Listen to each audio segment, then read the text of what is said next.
Ayan, okay na. Okay, so for today, we will be discussing mediation. I know you have a background on this already since napag-usapan naman na natin to. But this is a more in-depth discussion of mediation. But still under, uh, kumbaga continuation lang din ng mga pinag-uusapan natin. Okay? Ayan. So what are the terms applicable to the segment or discussion on international commercial arbitration? So we have, asa na? Terms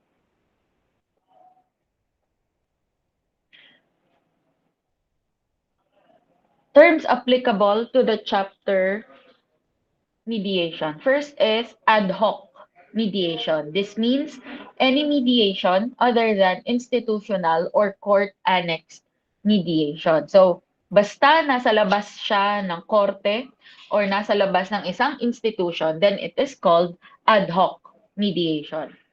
Yung tinutukoy naman dyan na institutional mediation means any mediation process conducted under the rules of a mediation institution. Kasi 'di ba, hindi lang naman ang government ang in charge sa mediation. Meron ding iba't ibang mga institutions.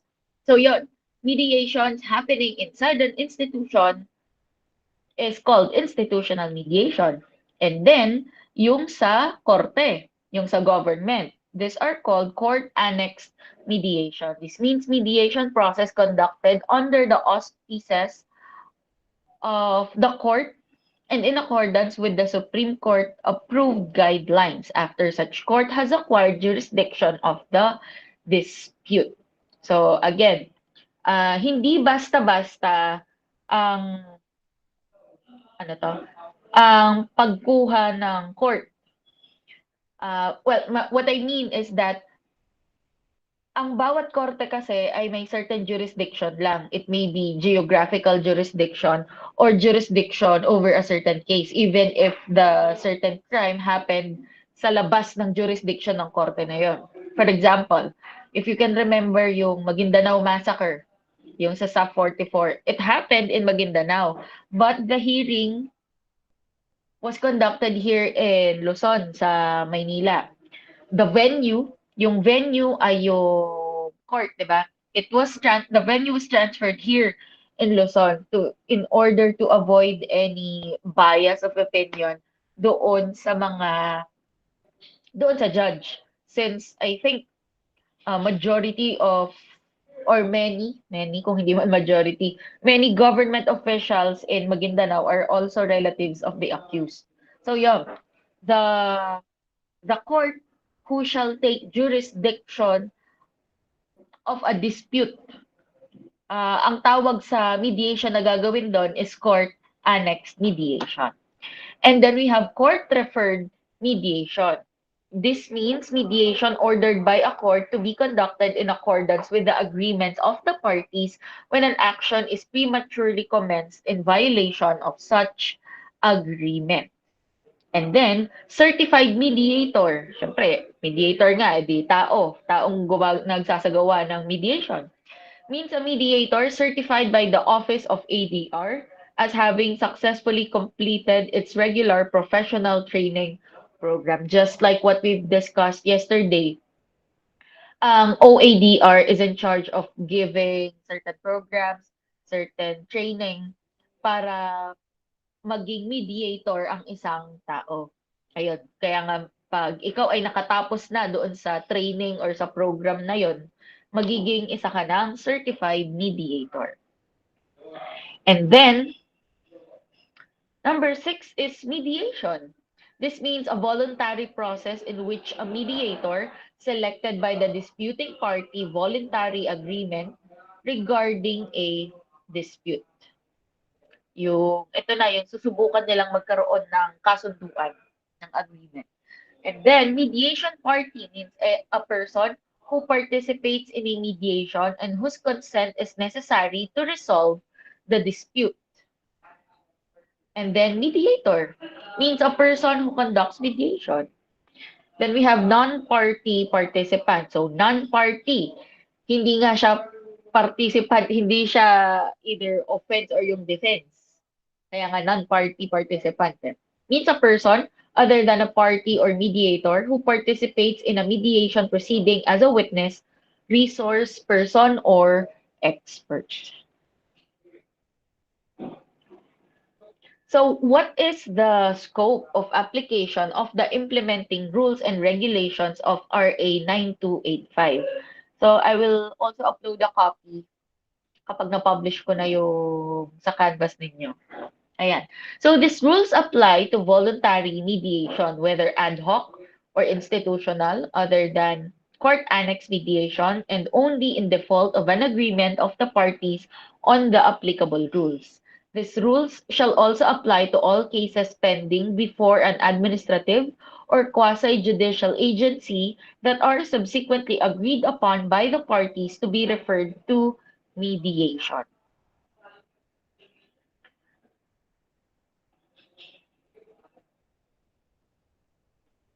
So, what is the state policy on mediation? In applying and construing the provisions of these rules, consideration must be given to the need to promote candor of parties and mediators through confidentiality of the mediation process. Of course, hindi mo naman pwedeng ibulgar ang mga detalye na nangyayari sa mga ganitong kaso kasi nga hindi pa naman siya ongoing trial eh, 'di ba? And when it is already ongoing trial, dun pa lang siya required na maging public. Maliban maliban kung anong tawag dito, maliban kung sabihin ng court na magko-closed door session tayo. When we say closed door session, hindi pwede literal na naka-closed door, hindi pwedeng nakabukas, hindi pwedeng kung sino-sino ang papasok. So usually that happens when a child is involved in a case or kapag medyo sensitive, for example, rape or other similar acts. So yun, mediators and the parties, since wala pa nga sila sa trial, they are required to be confidential. Okay. The policy of fostering prompt, economical, and amicable resolution of disputes in accordance with principles of integrity or determination by the parties, and the policy that the decision-making authority in the mediation process rests with the parties. So a party may petition a court before which an action is prematurely brought in a matter which is the subject of a mediation agreement. If at least one party so requests, not later than the pre-trial conference or upon the request of both parties thereafter, to refer the parties to mediation in accordance with the agreement of the parties. So palaging kailangan may pagsang-ayon yung dalawang partido. Kasi nga 'di ba, nagme-mediate ka sa kanila. Gusto mong magkaroon ng well, you are applying alternative dispute resolution techniques. At hindi naman pwede na gawin mo yung gusto mo kasi nga pinagkakasundo mo nga sila tapos ikaw gagawin mo gusto mo. So kailangan kung may gagawin man kayo, laging may pagsang-ayon ng dalawang partido. Okay, papaano pinipili ang isang mediator? Selection of a mediator. So question, do parties have the right to select a mediator? Pwede ba silang mamili? Sabi nga dyan, yes, pwede silang mamili.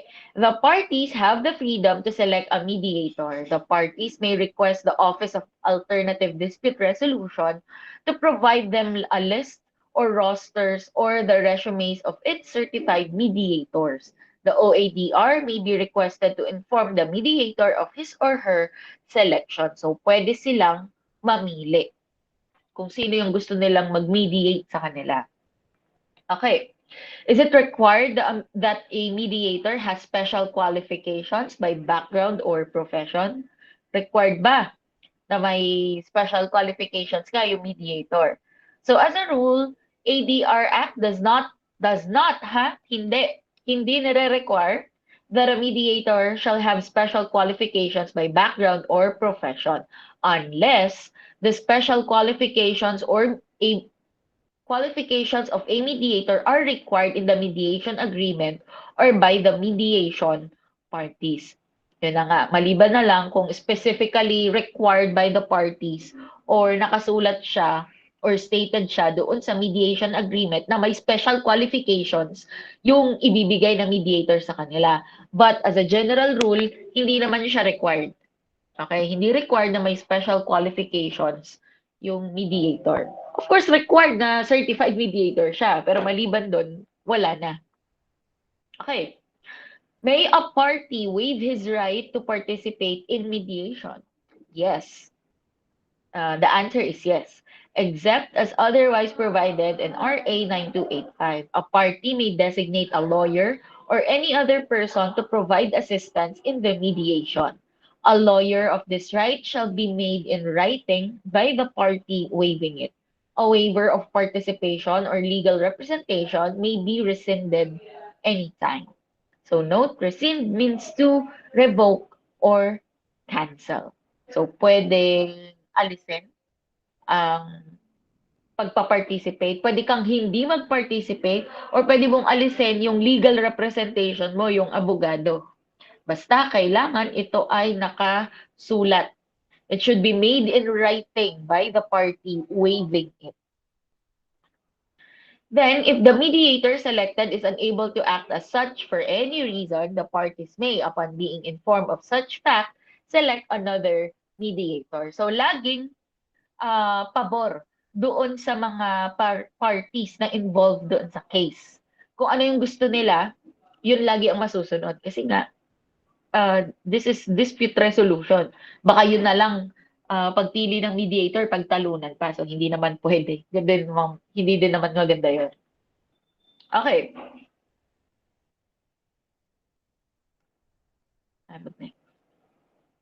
Ayan. So, what are the grounds wherein a mediator may refuse or withdraw such? A mediator may refuse from acting such. By the way, yung kanina, yung parties ang umayaw sa mediator. Ito namang pinag-uusapan natin ngayon, yung mediator ang umayaw, ang umalis doon sa case. So, a mediator may refuse from acting as such, withdraw, or may be compelled to withdraw from mediator proceedings under the following circumstances. So, ito yung mga pagkakataon kung kailan pwedeng umalis ang mediator from that case. If any of the parties so requests the mediator to withdraw, kapag may nagsabi, kahit isa lang doon sa partido, doon sa mga parties involved na ayaw siya, o di aalis siya. Then the mediator does not have the qualifications, training, and the experience to enable him or her to meet the reasonable expectations of the parties. Where the mediator's impartiality is in question. Kumbaga, feeling nung mga parties ay merong bias itong mediator, meron siyang papaboran. Kaya, pwedeng alisin. If continuation of the process would violate any ethical standard. If the safety of any of the parties would be jeopardized. If the mediator is unable to provide effective services. In case of conflict of interest. And in any of the following instances, if the mediator is satisfied that one or more of the parties is or are not acting in good faith. Kung feeling niya ay niloloko lang siya o pinagtitripan lang siya, then pwede umalis yung mediator. The parties' agreement would be illegal or involve the commission of a crime. Pwede rin siyang umalis. And then continuing the dispute resolution would give rise to an appearance of impropriety. Kumbaga, kapag tinuloy niya yung dispute resolution, magkakaroon ng ethical issue or feeling niya magiging improper na yun. Then continuing with the process would cause significant harm to a non-participating person or to the public. Then the mediator may remove himself from the case. And then continuing discussion would not be the best interest of the parties, their minor children, or the dispute resolution process. Okay. So, ethical conduct of a mediator.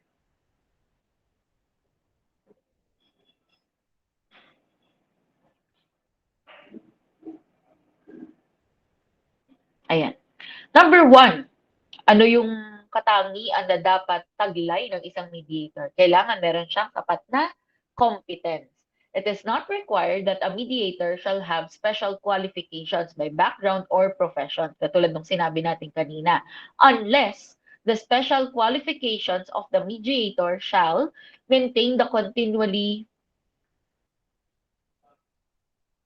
maintain and continually upgrade his or her professional competence in mediation skills, ensure that his or her qualifications, training, and experience are known to and accepted by the parties, and serve only when his or her qualifications, training, and experience enable him or her to meet the reasonable expectations of the parties. Kapag tingin naman ng mga parties ay mabibigyan niya ng hustisya yung kaso, makapagbibigay siya ng maayos na tulong doon sa mga in dispute na parties. Ayan. And shall not hold himself or herself out or give the impression that he or she does not have. So upon the request of a mediation party, kahit isa lang, an individual who is requested to serve as mediator shall disclose his or her qualifications to mediate a dispute. So kapag sinabi ng isang mediation party, sinabi ng isa, pwede po bang patingin ng curriculum vitae ninyo? Pwede po bang patingin ng resume ninyo para malaman po namin kung qualified ba talaga kayo? Pwede yun. Okay? Number 2 is impartiality. So a mediator shall maintain impartiality. Before accepting a mediation, an individual who is requested to serve as a mediator shall make an inquiry that is reasonable under the circumstances to determine whether there are known facts that a reasonable individual would consider likely to affect the impartiality of the mediator, including a financial or personal interest in the outcome of the mediation and any existing or past relationship with a party of foreseeable participant in the mediation. And uh, disclose to the mediation parties any such fact known or learned as soon as practical before accepting a mediation. And then, uh,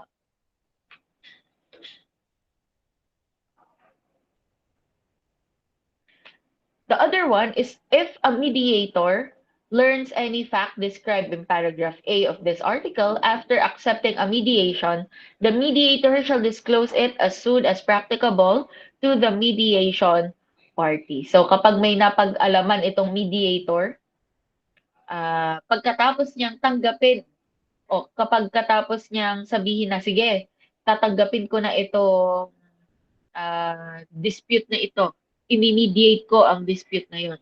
Then, ay i-disclose niya, sasabihin niya sa mga mediation parties dun sa dalawang partido yung kanyang napag-alaman. Okay, number 3 is confidentiality. A mediator shall keep in utmost confidence all confidential information obtained in the course of the mediation process. Katulad naman ng nabanggit natin kanina, hindi nga pwedeng uh, isiwalat mo lahat ng mga nakukuha mong impormasyon while conducting your mediation. It should always be confidential. Hindi mo ito sasabihin kung kani-kanino. A mediator shall discuss issues of confidentiality and the extent of confidentiality provided in any private sessions or caucuses that the mediator holds with a party. And then number 4, consent and self-determination.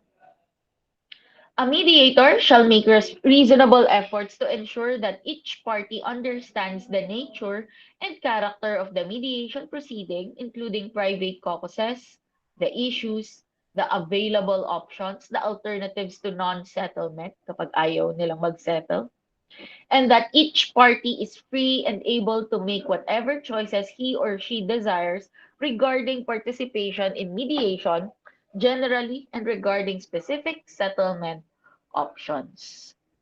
Again, trabaho ng mediator na masiguro na naiintindihan ng parehas na party kung ano yung nature at character ng mediation proceeding. Okay, kailangan maipaliwanag niya ito ng maayos doon sa mga parties na involved. And then, if a mediator believes that a party who is not represented by a counsel is unable to understand or fully participate the mediation proceedings for any reason, a mediator may either limit the scope of the mediation proceeding in a manner consistent with the party's ability to participate and or recommend that the party obtain appropriate assistance in order to continue with the process or terminate the mediation proceedings. So for example, ako yung mediator. Tapos yung isang partido may abogado, yung isang partido walang abogado.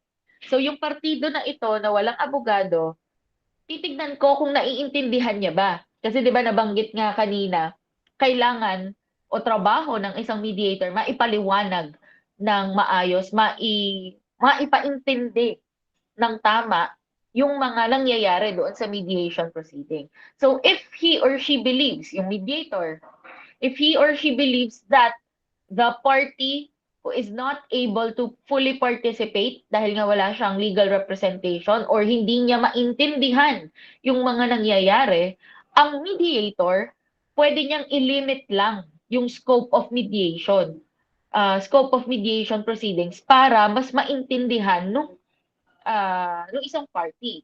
That's one thing he could do. The other thing he could do is terminate the mediation proceeding. Stop na natin to kasi paano naman siya na hindi naiintindihan yung mga nangyayari. So walang sense na nagkaroon ng mediation. It beats the purpose. Okay.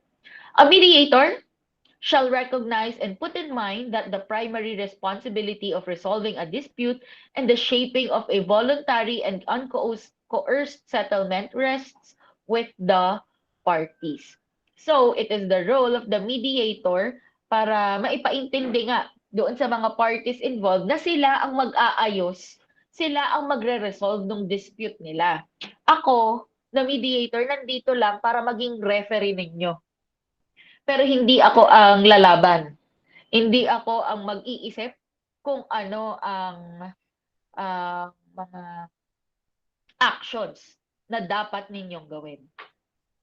And then number 5 is separation of mediation from counseling and legal advice. So except in evaluative mediation or when the parties so request,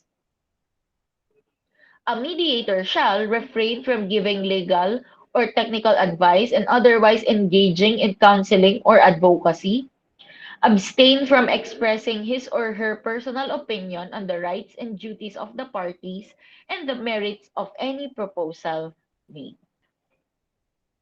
So yung mediator hindi pwedeng magbigay ng legal advice, hindi siya pwedeng magbigay ng technical advice. Okay. Hindi rin siya pwedeng magsabi ng kanyang personal na opinyon kung ano ba ang dapat gawin ng isang partido o mga hindi niya dapat gawin.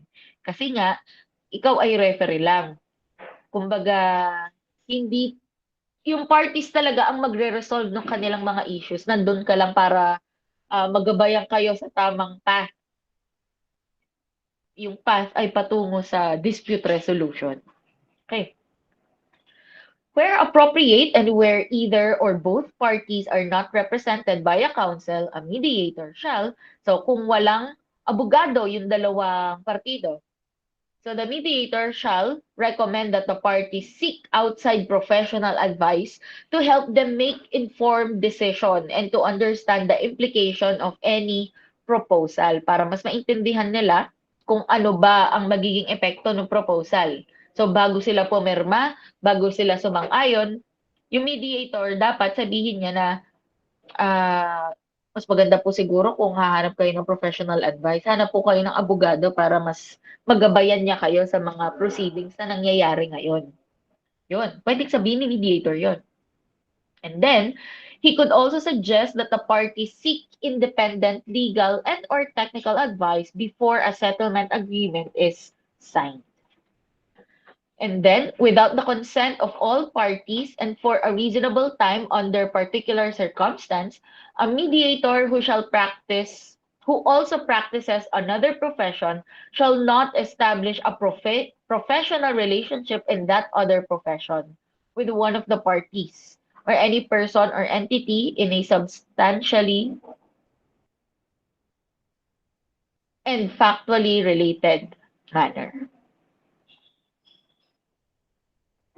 Okay, charging of fees. A mediator shall fully disclose and explain to the parties the basis of cost, fees, and charges. Siyempre, may bayad yan. So, kailangan sabihin niya kung ano-ano ba yung mga expenses na mai-incur nila. The mediator who withdraws from the mediation shall return to the parties any unearned fee or unused deposit. Kailangan niyang ibalik yung binayad sa kanya kung nag-withdraw siya mula dun sa case. Nabanggit naman na kanina kung ano-ano yung mga pagkakataon na dapat siyang mag-withdraw sa isang kaso. Then a mediator shall not enter into a fee agreement which is contingent upon the results of the mediation or the amount of the settlement. Then number 7, the mediator shall encourage mutual respect between the parties and shall take reasonable steps subject to the principle of self-determination to limit abuses of the mediation process. Kaya nga sabi dyan, to promote promotion of respect and control of abuse of process. Kailangan mapanatili ng lahat ng partido na sila ay maayos na nag-uusap, na nirerespeto pa rin nila yung isa't isa kahit na meron silang hindi pagkakaintindihan o meron silang pinagtatalunan. And then we have solicitation or acceptance of any gift. Alam nyo naman to, na ang mga uh, public officers hindi pwedeng tumanggap ng gift ng pera. So no mediator or any member of a mediator's immediate family or his or her agent shall request, solicit, receive, or accept any gift or any type of compensation other than the agreed fee and expenses in connection with any matter coming from or coming before the mediator. So hindi sila pwedeng tumanggap ng regalo or mag-solicit mula doon sa pamilya nung minimediate mo. Ayun. Okay.